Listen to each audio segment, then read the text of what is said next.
बेटी को तो अभी तक मैंने 2-2.5 करोड़ रुपया दे चुकी हूँ। आपके पास करोड़ों है? मैं गोल्ड सिल्वर डायमंड की डिजाइनर हूँ ज्वेलरी बाजार में। हाँ। मैं 16 कंट्रियां घूम के आई हूँ। सारा पैसा अपनी बेटी को दे दिए, उसे संतुष्ट करिए, बाकी जब जरूरत नहीं पड़े नहीं तो नहीं, ये आपका बेटा है। नहीं, प्रॉपर्टी का 1 पैसा देना बंद कर दिया। तो फिर बेटी को पता लगेगा कि आप दान पुण्य करने लग गए, कहीं हमसे लड़ने आ हाँ, गई तो। इसलिए चुपचाप इनको भी बोला घर में कुछ मत बताना कि हम वहाँ जाके पैसे दे के आए। मैंने वीडियो में सब सुन लेगी, चुप रहो अब। 80,000 में लाए हो, कहाँ से? उड़ीसा से। उड़ीसा से? वहाँ पत्नियां मिलती हैं 80,000 में? मिलती है ना गुरु जी। अच्छा, तो जब 80,000 की ले आए हो तो इससे महंगी भी थी क्या? 1.5-2 लाख वाली भी थी क्या? गुरु जी ने है ना हमसे प्यार का खेल खेला है। इनको मैं 80,000 में खरीद के लाया हूँ और इनने गांव में किसी और से प्यार कर लिया। अब इनने किसी और से प्यार कर लिया? लाए 80,000 आपको के और वो प्यार किसी और से हो गया। तो आपको 80,000 आप इसलिए कहते हैं, आप लगता सस्ता ले आए। थोड़ा महंगे ले आते तो बढ़िया चलती पत्नी।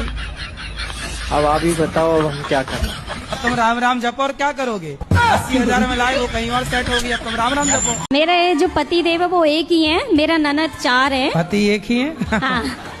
कितने होते हैं पति? हस्बैंड मेरे जॉब करते हैं बेंगलोर, इसलिए मैं वही रहती हूँ। हस्बैंड है कि पति? पति देव मेरे। पति देव को दूसरे नंबर में रखा, हस्बैंड को नहीं पहले सॉरी, रखा। पति देव। अब क्या बोलने, सब तो बोल ही दिया आपने। नहीं पति देव हैं। राधे राधे गुरुजी।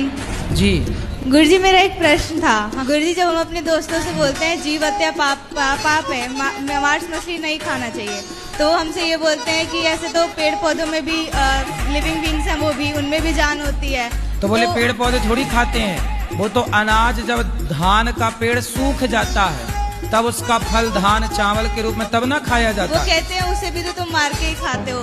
नहीं, बोले मार के क्यों खाते, वो तो अपने से भाई किसान खेत कब काटता है? फसल जब फसल पक जाती है, सूख जाती है, जब तक हरा होता है पौधा किसान नहीं काटता, जब पौधा सूख जाता है तब काटता है। तो वो प्रकृति ने अनाज हमारे लिए बनाया है, तो हम अनाज खाएं। वो ऐसा कहते हैं, ऐसा किस शास्त्र में और कहाँ लिखा है?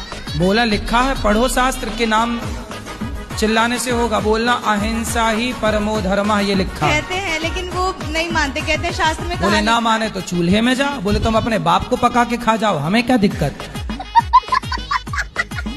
उनसे बोला करो कि तुम मांस तो खाते ही हो, तो अपने बाप को शमशान ना भेजा करो, बाप को भी पका के खा लो। भाई जब मांस खाने है तो मछली मुर्गी खाते हो तो बाप की टांग भी खा लो, आज कल हाथ खा लेना, फिर पेट खा लेना। भाई मांस तो बाप के अंदर भी है।